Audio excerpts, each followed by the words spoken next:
mjue Mungu ili uwe na amani, ndipo hapo mema yatakapokujia. Ayubu 22:21.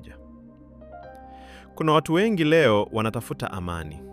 Wengine wanaitafuta kwenye pesa, wengine kwenye mahusiano, na wengine kwenye mafanikio ya dunia.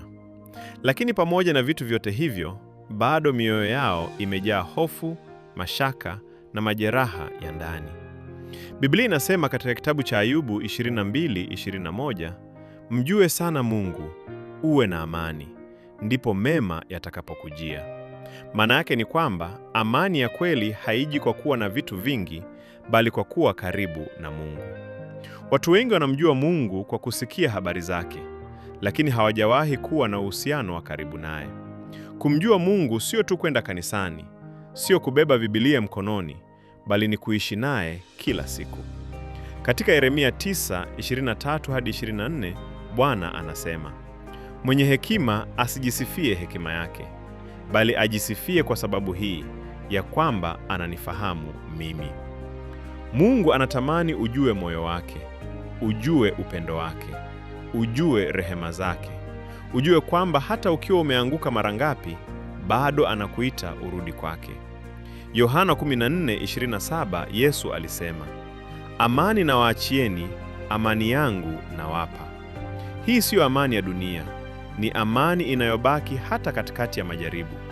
Ni amani inayokufanya ulale ukiwa na matumaini, hata kama kesho huijui. Na unapomjua Mungu kweli, maisha yako yanaanza kubadilika. Tabia zinabadilika, mawazo yanabadilika, mwelekeo wa maisha unabadilika.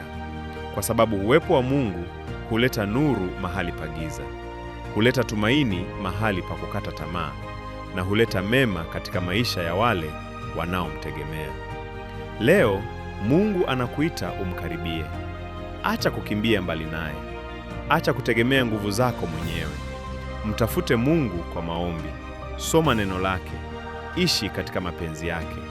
Na kama Biblia isemavyo, mjue Mungu ili uwe na amani, ndipo hapo mema yatakapokujia. Kwa msaada na maelekezo zaidi ya kiroho, wasiliana nasi kupitia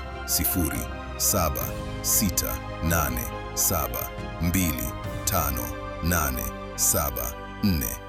Pia tembelea peji zetu katika mitandao ya kijamii kama ilivyoandikwa hapo chini.